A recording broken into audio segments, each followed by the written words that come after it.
and welcome to Psychic Sushi, and I'm Reverend Elizabeth Howell.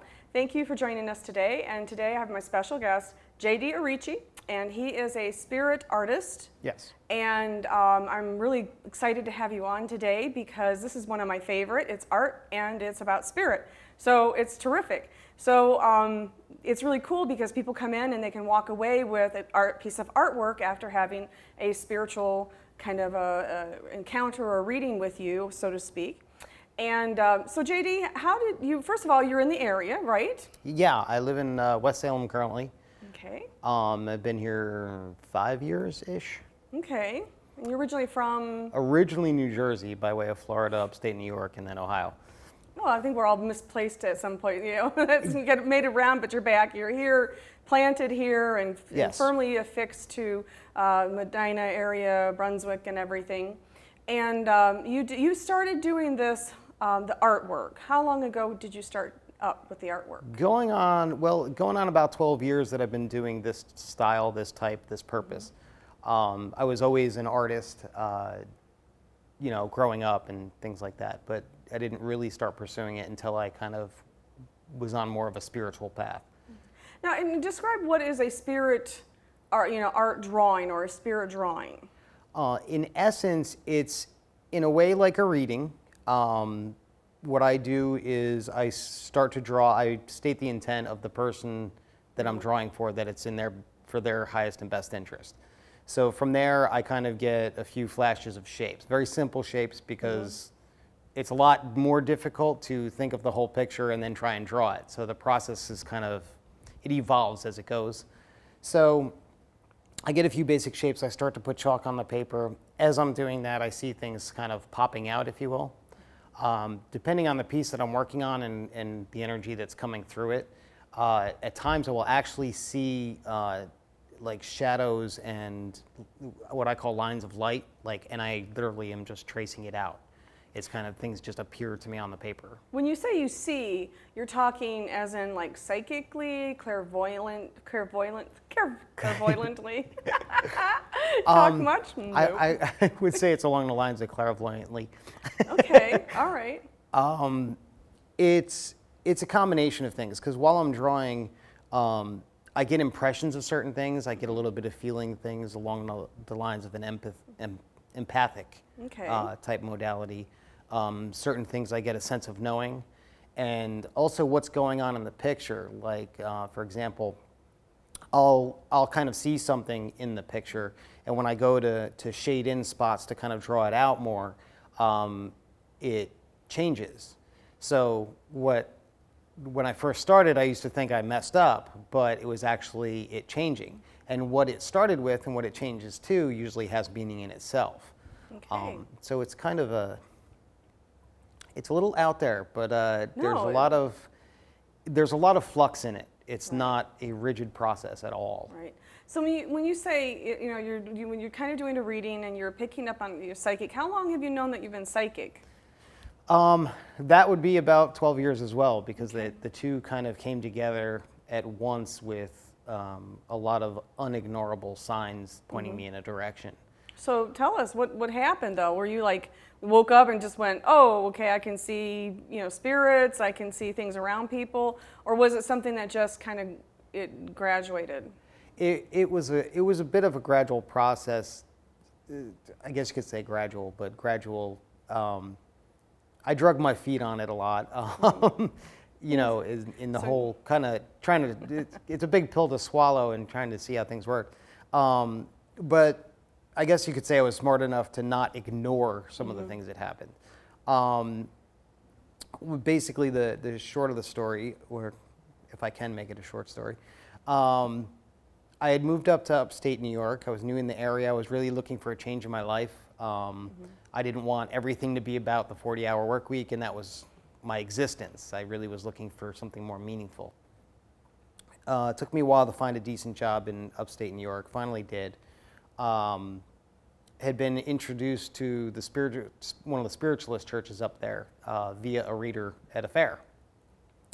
And the whole process of how I got to that reader itself is a story in reference to, I tried to go to one person at this fair, and that didn't work. There was like a 3-hour wait, and it was another person. Then I was on one person's waiting list, and I was kind of eavesdropping on the reading that was going on, and there was like 4 or 5 things that I had in common with the person that was being read.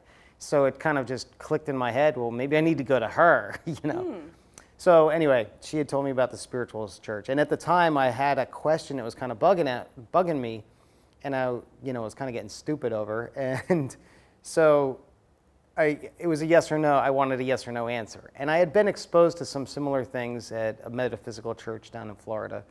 And I said, I kind of know how this works, but I'm looking for a yes or no answer. Just give me what you got. It's just looking for a bone, I guess. And we kind of skipped over that, and she'd give me a reading, and it touched on a lot of different things. And then we talked about what the question was and stuff like that. And but she had told me about the church. So then this was on a Saturday. Sunday, I happened to wake up early enough.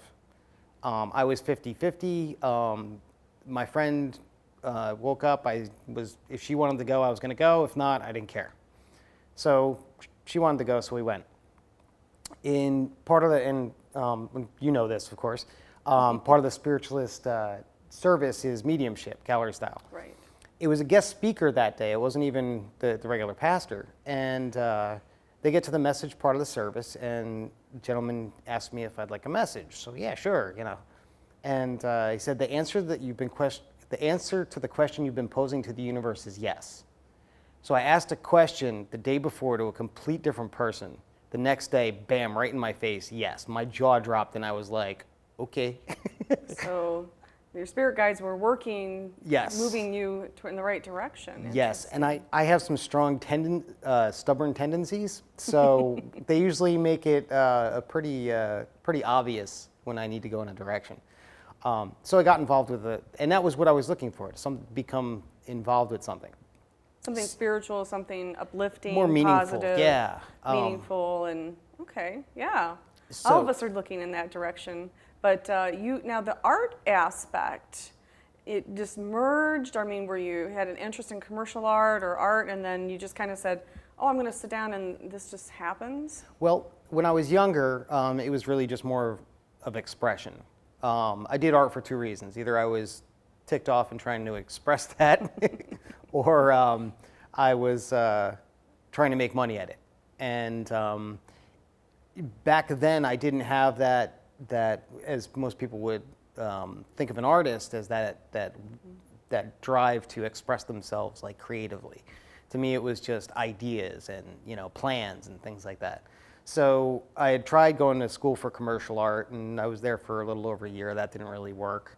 And in retrospect, I'm kind of glad, because I don't think I would have preferred that type of career. But as far as how it came into the spiritual aspect, shortly after that whole first scenario, I found a decent job, and probably one of the better, more normal jobs. And things were going great there. I was kind of felt like I was really coming into my own and everything. And I was doing things here and there at the church, and they were scheduling a group meditation. Anytime I had tried to meditate previously, I'd just fall asleep. Didn't know anything was going on, just out like a light. So I'd signed up for the group meditation. It was a guided meditation. I figured that might be an avenue that it would be different. So I signed up it was a month ahead, because it was on the calendar for a while and everything. And the day before the meditation, I get laid off. First time I ever lost my job. So I was in a whirlwind. And even though at first I almost thought about not going, because it's like, oh, I should really, buckle down. And but I went anyway. And it was guided meditation, and every step of the process, I kept finding myself going way past where they were at. Like, they were giving me, there was things being presented to visualize, and I would just be like off. And I kept trying to go back to where everyone else was. So long story short, yada, yada, yada, some really profound things. And at the time, I'm still kind of thinking of it as this is just my imagination. I've always had an imagination, and this is what it is. And then at one point, the guided meditation part was that we're lying under a tree. So I see this tree, and it was ginormous. It was like right out of Avatar, the home tree. Just the roots were taller than I was, and again, just think of my imagination. Then all of a sudden, this blue woman just pops out of me, turns around and looks at me, and I'm like, okay, now this is weird. Like I didn't come up with this, and I had enough sense because I still forget to ask questions when I'm having that type of experience. But back then, I guess part of me chimed in, and I said, "What do I do?" And she pointed to an easel. So because I had grown up as an artist, again grudgingly at times, I was like, "Oh yeah, the whole artist thing." I mean, literally rolling my eyes. But because of all the other experiences and how I got to the church and everything, I said, "Well, maybe I should see where this goes." So I scraped up some money and, went to the arts and crafts store and said, I'm going to be one of those flaky artists that just throws stuff on and calls it art. It was the whole idea of getting away from that structured, regimented idea of art. And so that's kind of how it started. And I did some things, and, every step of the way, like a lot of artists that I know, it's like, never quite satisfied with the work. Right. A few months go by. Same church was hosting a national convention, and they were looking for things that would be auctioned off. So I felt like I was supposed to do a piece of artwork. Along that time, I also went to Lilydale and took a class there on spirit drawing. Okay, Lilydale, and for people who don't know what Lilydale is, it's a spiritualist camp or community located in New York, or Cassadaga Lake, and it's been around for 160 years, and it's the foremost camp or learning center for spiritualism, mediumship, and they take tours every day, and there's lots of classes. And it's very well respected. So to take a class there's a lot of respect there because it's and I've done that, and they don't mess around, do they? No. They're good people, but they're right to the point, and they don't suffer fools. Yeah, and a few friends of mine went who had no, very little or no artistic background, and they were doing the class with me, and they had just as significant experience as far as what happened. So anyway, back to the convention thing. I had an idea that was kind of popping around in my head. I said, oh, okay, I'll try this, see what happens. And a few things I really liked about it, a few things I didn't think were so good. So very nonchalantly handed it over and said, here, see what you get for it. Didn't frame it or anything. I was very much a beginner back then. And I happened to be at the auction because I was out of work. So the woman who bought it found out that I was there and runs up to me afterwards. And she's like, I need you to sign the picture. I said, well, my signature's in the corner. She's like, no, I need you to sign your full name and date it on the back. And I'm, again, rolling my eyes thinking, yeah, I could die tomorrow, it'd be worth $1 million, That's again. So, then I had found out the reason she bought the picture was she had that exact image in a dream. Oh, interesting. And I think she was from not quite the West Coast, but way, didn't have a single tie that I knew of to her or any way, shape, or form. And I had drawn a picture for her. Wow. So again, the jaw drop and, okay, someone's watching. You know what I mean? Right. So you got a message and it came through. Yeah. So progressing, you started to do, psychic fairs and things like that, or did you just do it out of your home for a while? Of course, at first I started with friends. Okay. Nice, safe, Right. there I can kind of like stretch the Experiment boundaries on and see them. what happens safely, without putting much emotionally at risk, I guess you'd say. And, the feedback was good, but when it's feedback from friends, it's kind of a grain of salt thing, or in my mind it is. Then when there was that, when I had that experience, it was very, very obvious to me not to set any limitations. And since then, just about, I don't think there's a single time where I've not said it. If anyone asks me, can I do this, as far as the whole drawing aspect, my answer is yes. I've drawn for animals, I've drawn for couples, I've drawn for families, I've drawn, and I just trust the process. Yeah, you have to. Yeah. And I find that is very interesting. You also sell your art, your general, like we have the picture here of the Native American kind of spirit, and I know that you have those in several different prints now. Mhm. And you have like the picture back there, that's your most... Yeah, that's my prize, my your signature prize, piece. Your signature piece, and that's very lovely. And I know that you have that in prints. So, but you have some stuff that you do that's prints, and those are just like kind of for artworks for sake. And then the spirit drawings themselves is one-on-one with that person. You're sitting there with like me, and you're drawing what you see around me. Well, with the charcoal Or- spirit drawings, Or Like charcoal these. spirit drawings. it's the same. I do the color ones in the same process. Okay. It's just because they need to be done in the studio. I haven't found a way to easily do it at an event, not with any reasonable time frame. Like the guy at Cedar Point, you can't do a caricature. No, I'm just kidding. Not a way that I felt comfortable with. Let me put it that way. So the charcoal drawings, I typically do at shows. I also do them remotely, where someone can order online and I do their picture and send it to them. That's interesting. So you Yeah. do like a remote viewing of that. Cool. A lot of people question how that's possible, and just like when I did that first drawing, I don't set any limitations. And I've gotten great feedback from people that I've never met who I've done drawings for. Yeah, you just allow it to happen. Plus, remote viewing is basically psychically viewing someone at a distance, you know, basically through your higher self, kind of going up and then going over and then looking down, Yeah. more or less. Actually, it's not even, for me, it's a little bit more simplified process. I just it's the same process as far as doing the drawing. I just look at the paper and stuff pops out. I get understandings, I write it down, and So it shows up on the paper for you, and you're just kind of, yeah, oh, pretty much. interesting. Cool. So the same thing with color pieces, because you know I either take orders for them or people remotely.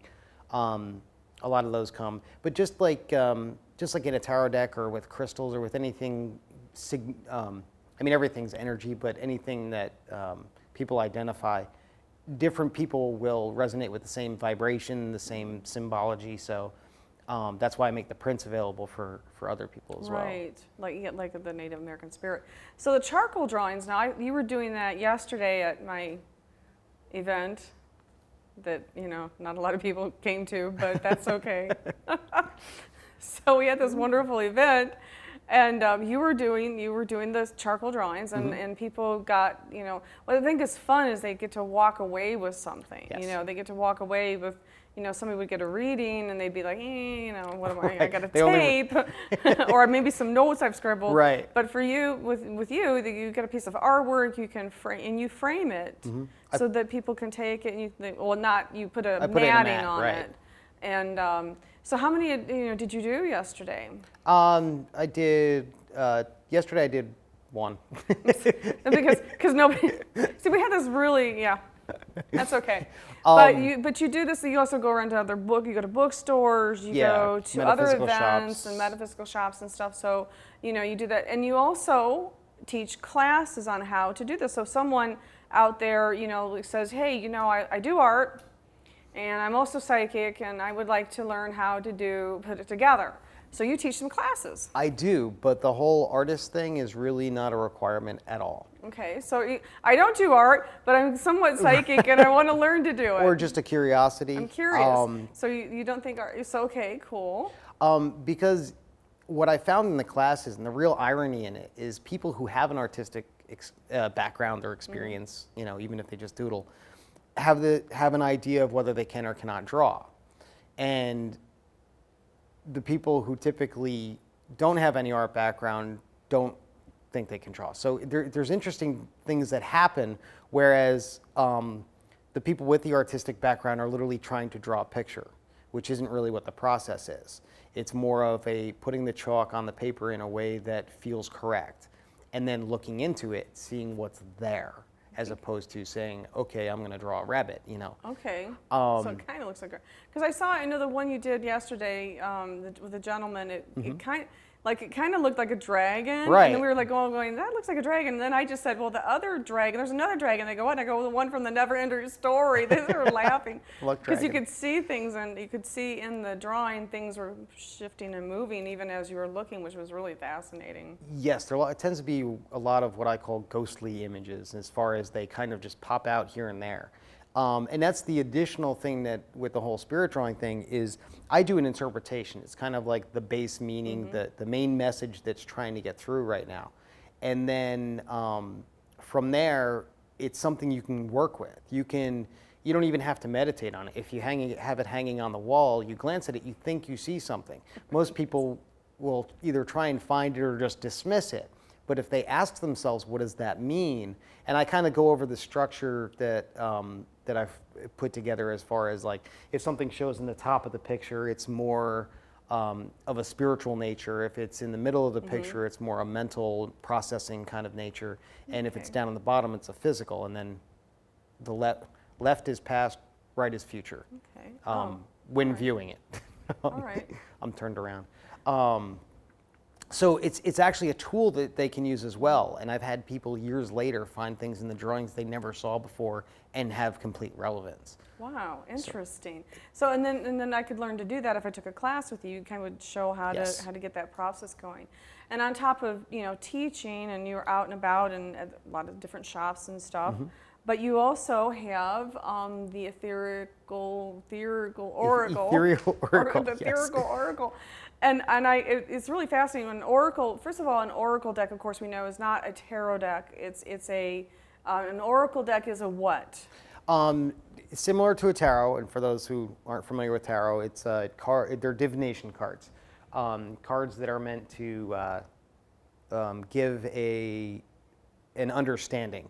So you put a question out there, and it basically you shuffle the cards and pull one, and it gives you a response. The difference between a tarot and an oracle deck is the tarot typically have the same structure. They're the same variations, just different artwork, maybe a little bit different interpretations, but they follow somewhat of a structure of the original Rider-Waite or Smith-Waite tarot. Right. Yeah. The structure that goes back, the original tarot deck goes back maybe about 1,200 years. Yeah, long time. But no, less than that. I think it's really, I don't know.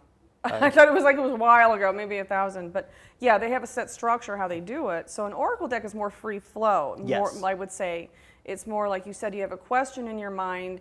Am I going to get a new job? And then you would get a card that would say, wait, can't answer now, or something. But you made this deck. Yes, I did. It's made from, I picked out pictures over the past 12 years that I had done and put them together. It just came out in March 11th. Right, you just released it. Yes. And we were supposed to do a show then, and we didn't. It wasn't the right time. It wasn't the right time. Okay, and how many pieces are in this deck? The main deck is 45 cards. 45, okay. And then there's 2 bonus cards, which are kind of wild cards, if you will. One is a U card, which is meant to represent the person whose deck it is, or the person that's being read, which I left blank, kind of an idea of almost like a mirror. And then there's the Jester card, which is literally the wild card.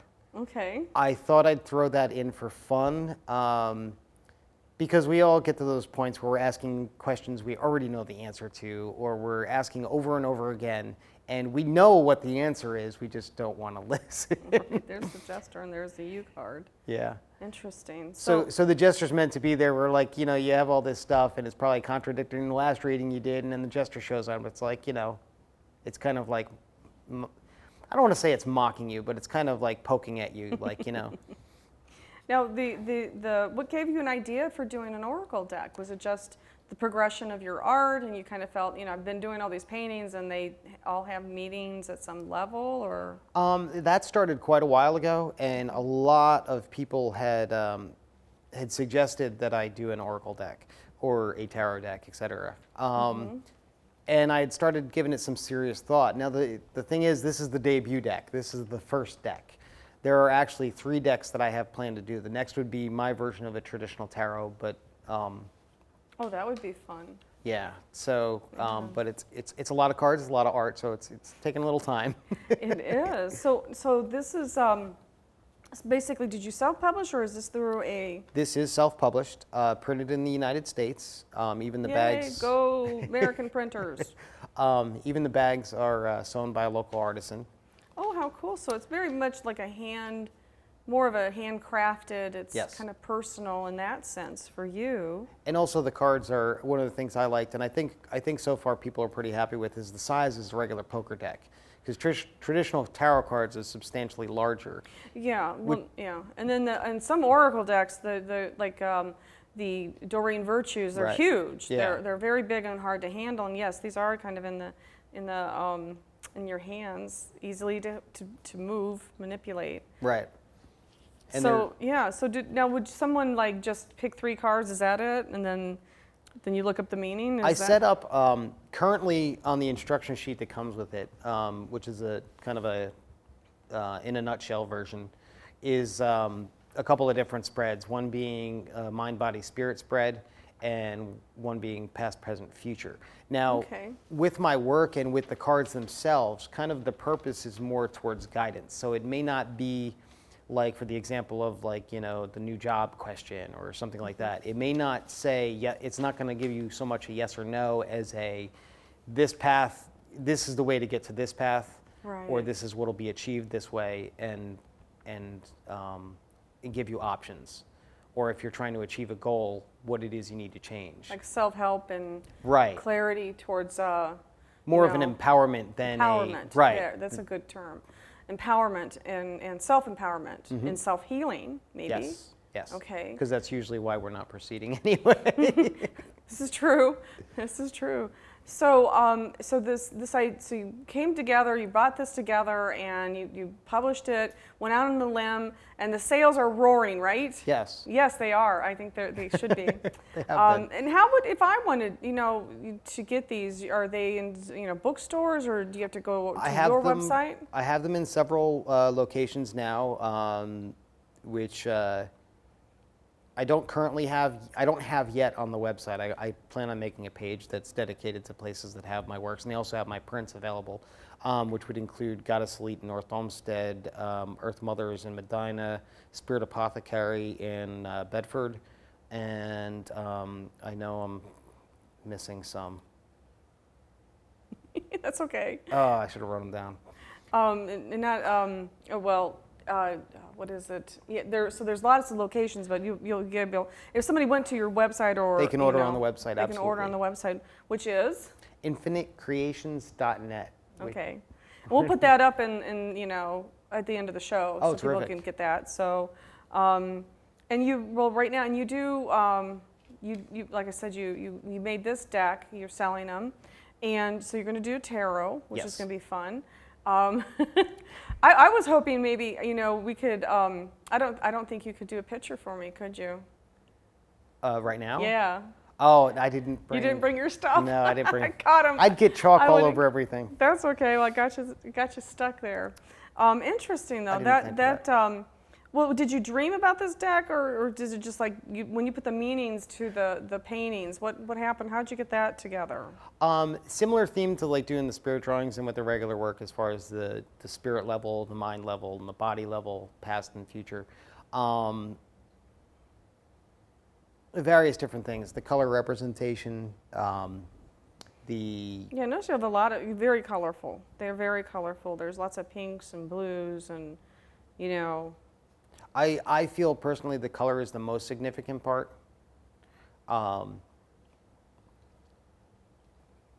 Yeah, wow. Now there's part of that. What is your most interesting reading you've done? You've read a lot of people. You've done a lot of spirit art, and I want to hear about the most interesting one, like what really wild one. I want to hear about some you've seen really wild around somebody.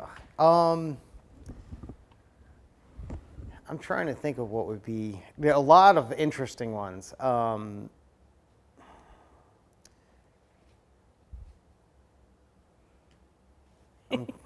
Put you on the She's spot. put me on the spot. I don't mean to put him on the spot. That's okay.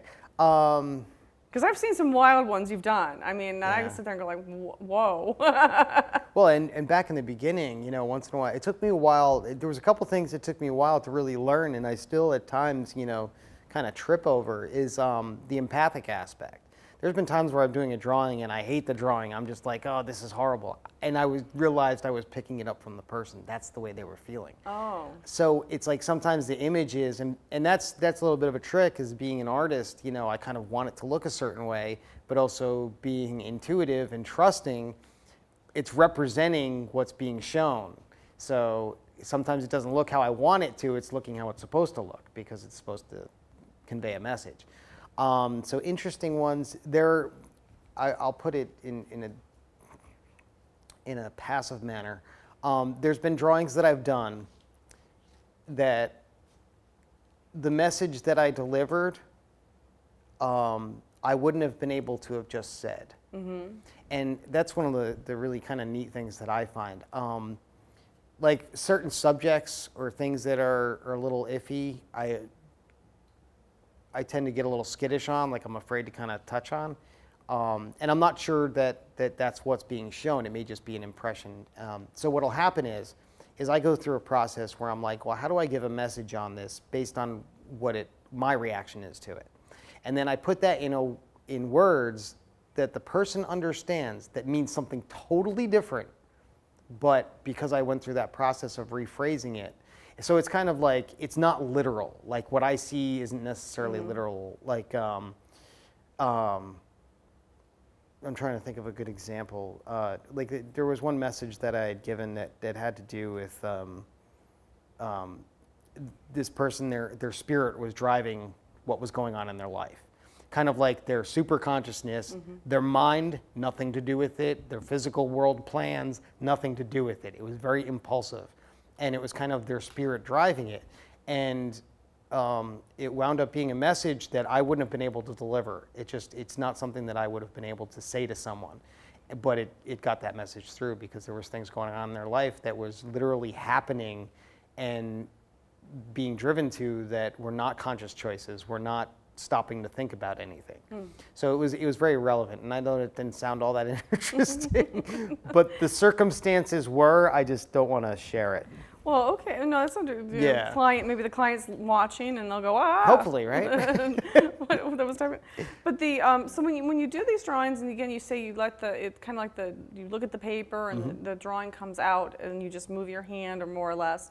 So do you sometimes like you pick up like angels? Are you getting spirit guides? You said you're empathic, so you're getting emotions and Yes. feelings from people. But are you connecting with someone's spirit guides, their angels? Are you seeing dead relatives? They do come through, but that's not kind of my You're not really a medium. focus it's not really on it, medium. right? Okay. And I found that when I was part of the spiritualist church too. I would do message work, but it was never connecting to past loved ones. It was always guidance. So it's always been, that's been my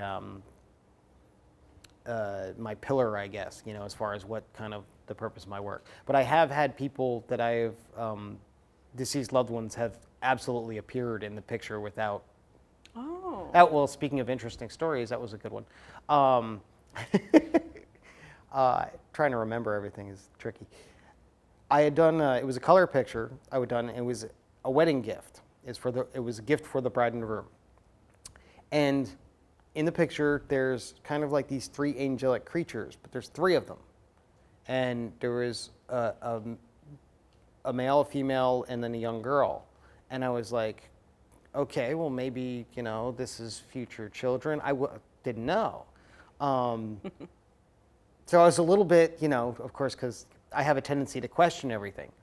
So even though I trust, I still question. So I had this back and forth thing going on. I delivered the picture, and she liked it. Everything was happy. Well, I delivered it to the person who ordered it. Then they opened it up at the shower, and I think it was the mother-in-law was there, and she started tearing up. It was a daughter that she had lost. Oh. Which explains why there was three. It was a wedding, so you would think there'd be two people, but there's three people, and it was. Oh, how interesting. It was her daughter that showed up. So And I was like, totally. I didn't know that, but it came through. that came through. Wow, that is interesting. That's cool. Yeah, again, no limitations, because every time I'm surprised constantly about how it all works and how it all comes together. Yeah. So no, you work every day at this now? I mean, are you like, I know you do a lot of shows. You're like the Universal Light Expo and Yes, down in Columbus. you'd be at the JS Night Center. You were in the spring. You'll be there this fall. You'll be at a lot of different, expos, Yes. mostly holistic or healing expos. But do you do street fairs or anything like that? I too? haven't done much of them. There's one coming up that I think I might get in, see if I can still get into. I kind of open up to possibilities and what opens schedule-wise, and again, following kind of Yeah. what falls into place and what feels like it's a way to go. I'm going to be up at a Pagan Fest up in Michigan. Oh yeah, that big one. Everyone's going. I'm going. I just talked to like 3 people that said they're going. Yeah. They're vending. And actually, I have a friend who's teaching at that. So Oh, terrific. that should be fun. Yeah, that's a nice. Can't remember the name of it. It's a Michigan Pagan Fest. Okay, Michigan Pagan Fest. It was Pretty easy.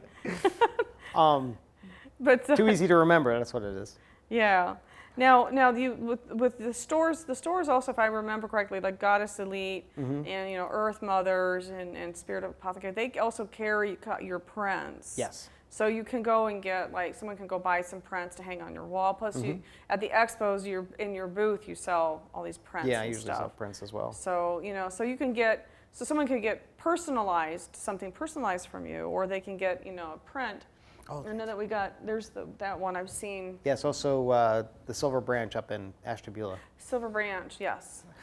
And now with the one-on-one stuff though, is it, when someone says, hey, like me, I wanted to get a drawing from you. You should have told me. I would have brought the stuff. I didn't think of it. I don't know. I thought you would have done that. But, so the first thing you do though is you empathically pick up something. Then you just let spirit, basically your spirit, handle it. And then you talk to people during this, or do they pick up? What do they get out of it? Besides going, oh, that's a face. What is the person supposed to get out of this? Well, I do a written interpretation with the drawing, and okay. When it's in person, I explain it and then I write it. I write down the highlights. So I give them the overall meaning of it and how to work with it on an ongoing basis. While I'm doing the drawing, typically we just chit chat. Small talk, nothing detailed, because otherwise that might affect what I'm drawing. Because I'm literally I kind of just do it. The process I've kept really simple, where I state the intent, I write their name on the paper, and from there on, we're on. But I can still have a conversation with people, like people walking by in the crowd, I still wave at. It doesn't distract me, and sometimes actually it helps, because I'll be stuck in the energy in the picture and I'll kind of don't see where it's going, and then all of a sudden something, and then I look back at it and it just hits me over the head, like, there it is. So I find that working in the studio a lot too sometimes, where there's times where I'll put something on the TV just to keep my conscious mind distracted so I can let it flow through.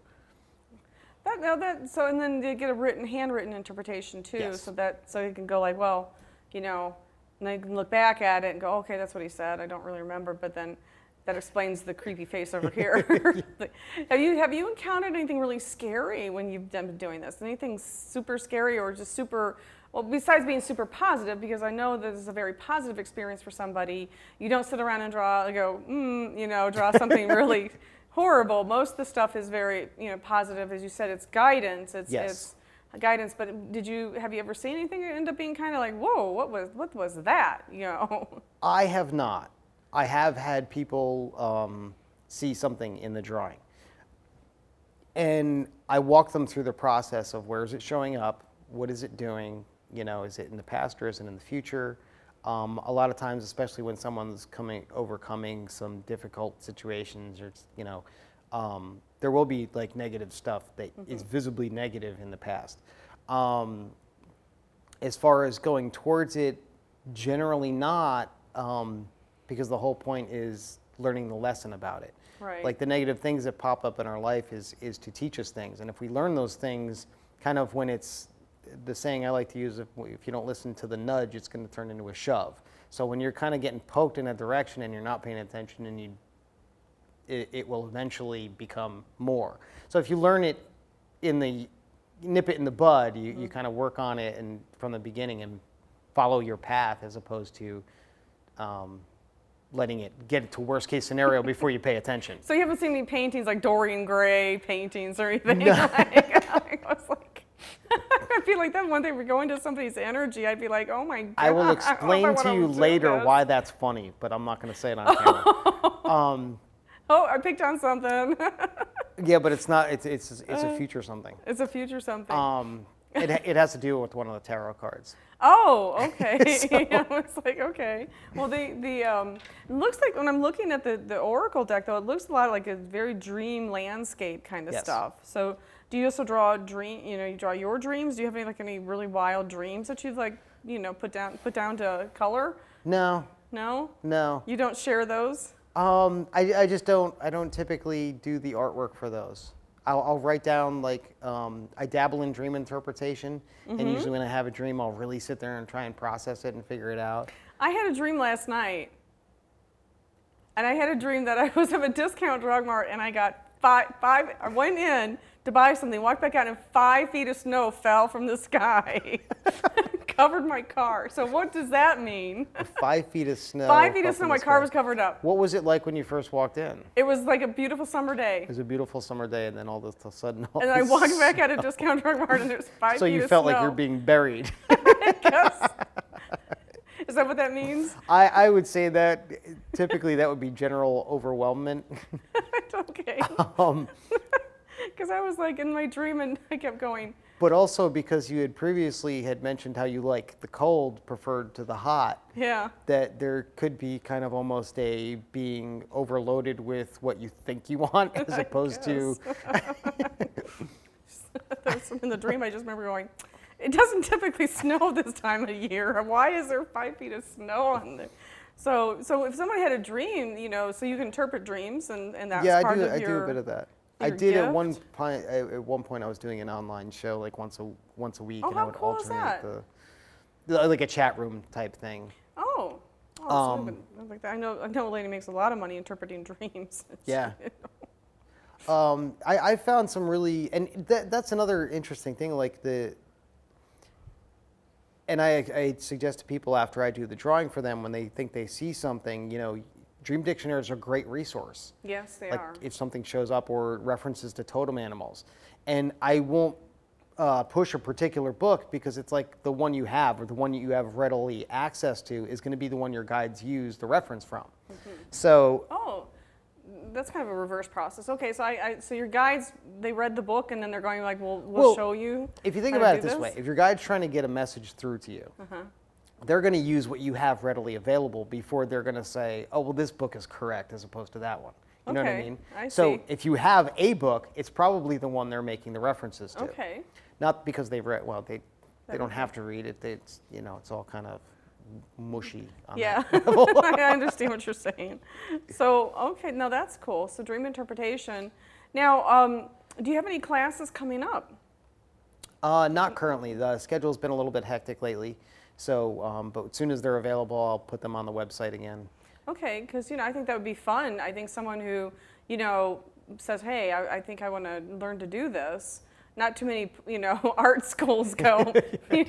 Hey, we're going to teach you how to draw crazy paintings and that are fun and guidance. So that's cool that because I don't think anybody really teaches that. So yeah, not at your typical art schools, I don't think. But Virginia Marty College. It is fun though. Some of the stories that I told during this tonight is what I also share in the class and I used to hesitate doing that because I don't want to stand up there and talk about myself, but then I realized that this is kind of showing the where the principles come from and how it kind of came together.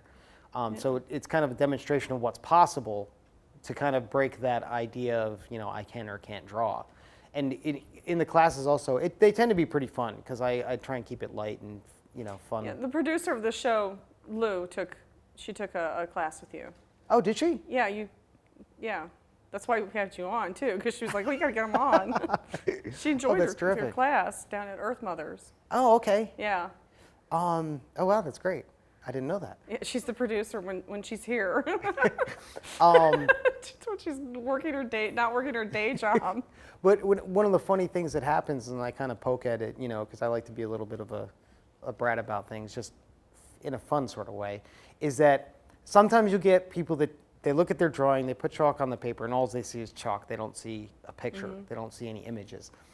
And they're just sitting there, nothing. But they look at the person next to them, they see all sorts of stuff. And literally every person, so I'll even play around while I'm hand it to the person to the right and say, what do you see in it? Because what's happening is in their head, they think they can or can't do it. Or I can or can't do intuitive stuff. So because they have that block there, everyone else can see stuff in it, but they can't. But they can see it in other people's. Well, I think that the subconscious mind responds to certain universal symbols, like triangles and squares. They all have like this universal symbolic meaning that our subconscious mind picks up, and then everything else is mind interpretation. Right. I would say, because what is it, the illusional art, like, is it a skeleton head or is it a woman at a mirror or whatever? Do you see, because you could see two things, they shifts. Right, and even the test they use, the ink blot tests, Ink blot tests, yeah. Is it a butterfly or is it And that's kind of how the spirit drawing works as well, too, because it can work as much psychologically as it does energetically. And that's kind of what the whole mind level is about how you process things and where it's coming from. Interesting. So, and you started this 12 years ago. Yeah, about that. So when you were a baby, right? Relatively. Just started crawling. Just started doing art. Well, thank you. No, I was about mid-20s. That's cool. Well, I went to art school at Kent State. Oh, that's right. I went to Kent State. I didn't graduate, but that's a whole nother show. What happened. But I haven't picked up and painted in years. So I'm like, I want to take the class. I'm thinking I'll take the class and see what happens. Okay. So that would be great. It'll be fun. I think it will be. I mean, I have a interest in art because like a lot of this it just stands out individually, But then being able to do, the interpretations is kind of cool. Yeah. That's really fun. Now so how now as a psychic, as intuitive, what do you do now to keep building and keeping strong? Are you moving into other things? Are you meditating every day? Are you starting to do other types of work? What's beyond? You've done oracles. You're doing tarot. What's beyond? Well, then there's the third deck, which is another oracle. Well, not to get into a whole other long story, but when I started thinking of the deck idea, I had all these amazing ideas that are totally different than what's out there. That's the big one. That's going to be the third one. Well, that's the key too, though, because been there, done that. There's nothing new under the sun. It's basically my attitude. Really, there isn't. It's all been actually in 1901. Everything's been written, and since then, it's like forget it. Everything's just rehashed. Well, yeah, there's different ways to look at that too. I mean, you could take that back to any time, really, when you break it down into the simple parts. That's true. Like the philosophy that life's not easy, but it's very simple. That's true. So that was the original deck, and okay, I'm going to do this deck, and then I started looking into the whole idea of getting it published and approaching publishers and stuff like that, and then I said, well, let me do a tarot first, so it'd be a little easier project. Did you go to Llewellyn? I didn't submit. Long story short, I decided to come out with this one first, then I'm going to do the tarot, and then I'm going to do what was the first idea, which is going to be an oracle, but it's going to be very, very different. Round or square? That's to be announced. Well, I was thinking it was around. Very different. They do feel really, it's just going on, where they're made and stuff. These do feel like very sturdy. Yes, they're casino quality. Casino quality, yeah. I can feel that. They're made to be used. Yeah, I was gonna say because I use every deck I have, but this was really fun. So so you've got these plans down the road. We got more to happen. Yes. So you got more oracle type decks, and again, the tarot. Basically, I use the tarot deck, but I love the artwork. I buy tarot decks for their artwork. A lot of people do. I have like something like 50 some decks, Wow. and it's just like, oh, that's pretty, or I think that's going to be interesting, and then I open it up and go, oh, Yeah. I have an alien tarot deck, and that's really weird. One of the things that I found with the traditional tarot, and I too love the illustration, but I get obsessed with the illustration. The meaning goes way beyond me. Especially with the fine detail so one of the things that I'm really honing in on, I think, if I can say that myself, is a real feeling in every card. Like it's not, the illustration aren't necessarily complex like a lot of decks are. They're really elaborate illustrations. It just really presents the feeling of what that card's saying. And if I can toot my own horn on that, I think I'm really doing pretty well at that concept. Well, I think, when I teach my students, I tell them, when they look at a tarot, there's so many. Yeah. And people go, well, which one do I pick? I'm like, well, and this is from my art days, is you're supposed to look at the card and it's supposed to say something to you. It's supposed to be like looking at a TV screen. It's going to hit your subconscious mind, your psychic, your intuitive, and it should be moving. And then you turn it upside down and see if it flips and flops back and forth for you. And if it does, then it's hitting your intuition aspect within your head. And so that would be the deck for you. So that's why some people do not relate to Rider-Waite or anything like that, but they relate to Robin Wood's or something like that, or Arthurian deck or something. Right. So a lot of my students go through, I'm telling you, you have to go through quite a few decks before you find the one that really hits your intuition and kicks in so that you can do, psychic readings for people. And the one deck that I did kind of gravitate towards, and my first experience with it was a friend of mine read with it, is the Mother Peace Oracle. Mother Earth, Mother Peace. It's very simple. It's very simple. It's almost tribal. That's wild. It's very tribal. It's very wild, and it's round. Yeah. And I got very frustrated very quickly with it, going, "This isn't right. It's turned halfway, or it's day," and then I would get all like, it wasn't traditional enough for me, but. Right. For me, it actually. I like squares. Well. Very obviously, I'm a fixed astrological sign. You can tell. I like structure, but so that's good. So you're going to be doing tarot. There's next 2 more decks planned, 2 more decks? which is going to be as far as dates. I'd like to get the tarot out next year, but okay. I'm not making promises on that. So if somebody wants to say, I call you up and so you said you did a picture for a wedding for people, and I could call you up and go, hey, I want a picture of an angel. Would you be able to do that, or? I typically shy away from that. Okay. Well, you don't like angels? No, it's not the subject matter. I'm really.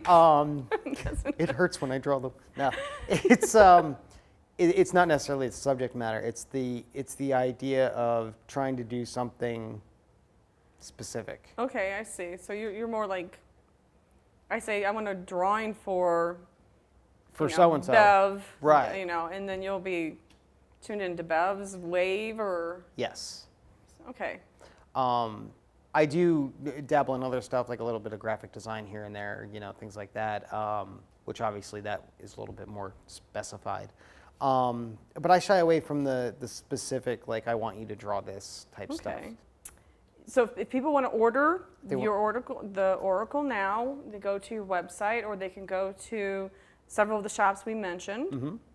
And they can catch you at different locations? Yes. Along with the website, the events posted on the website, there's also my Facebook page, which is Infinite Creations by JD LLC,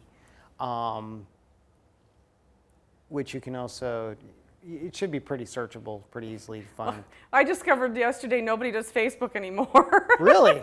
No, all the Okay. kids do Instagram or Oh, okay. what is the other one? I don't know. Skype? Not Skype. Not Skype. Mm-mm. I don't know. I'm There's- out of the loop. I think I'm out of that. I know. that Well, age range. but Facebook is a handy tool, so It is, definitely it really can go is. to Facebook and check it out because I know we're friends. Yeah, yeah. Even though I never see your posts. Yeah, that's usually the first place I post an event, and the website's fairly up to date, depending on how busy I am. But a lot of events coming up and a lot more to be planned. Yeah, with the summer events coming up, you know, you may not see you here at the Brunswick Old-Fashioned Days, but, you know, down in Medina, you're going to be at the Chalk Fest, right? Yes, Chalk Festival, which... Well, hopefully this will air before the Chalk Fest. If it doesn't, then it'll be next year. Yeah, I'm at the hoping, Chalk hoping that'll be a Fest. regular thing. There's upcoming events. I know that there's, yeah. Yeah, that's all right. Trying to go through my calendar in my head is a little Yeah, bit of a process. That's all right, but we'll at least we'll guide people towards that, so Yeah. at least they're interested in, you know, finding out more about you and everything. You can do that. And have you seen anything around me? What are you picking up from me now? It doesn't. Besides the snow thing, get that out of your head. I see you buried in snow. It doesn't really work that way for me. Okay, so I'm putting you on the spot again. Yeah. That was really irritating, wasn't it? Eh. Well, normally we have our studio audience ask questions, but since we have one person, what you don't have a question either. So, Well, as far as questions, since you brought it up, one of the things with the drawings with all of my work, I make myself pretty readily available. So as far as contact me on the website, if you have a question, if something comes up, you Okay. know, if you have a drawing and you see something in it and you're not sure what it means, you know, I make myself pretty readily available for that. awesome. Well, we want to go ahead and we're going to wrap up the show. And again, if you want to know more information about JD and his work, we'll put the website in after this. I want to thank our studio audience person for being here, who loyally comes, Lisa, every time. And if you would like to be in the studio audience, which really we would love to have you in the studio audience, you can go to my website, elizabethhowell.com, and email me. Sign up to be in the studio audience. We'll be taping quite a bit this summer. So, or if you have any ideas, you can email me. If you have, maybe you'd like us to come to your haunted house, or you do something spiritual, you want us to interview you here in Brunswick, that'd be great. So again, JD, thank you so much. Thanks and for having me. I hope everybody can see the art. We're going to go ahead and, like I said, finish up here. But I want to thank again Lisa. I want to thank the people out there. And this has Thanks been for watching. Yeah, thanks for watching. And this is Psychic Sushi.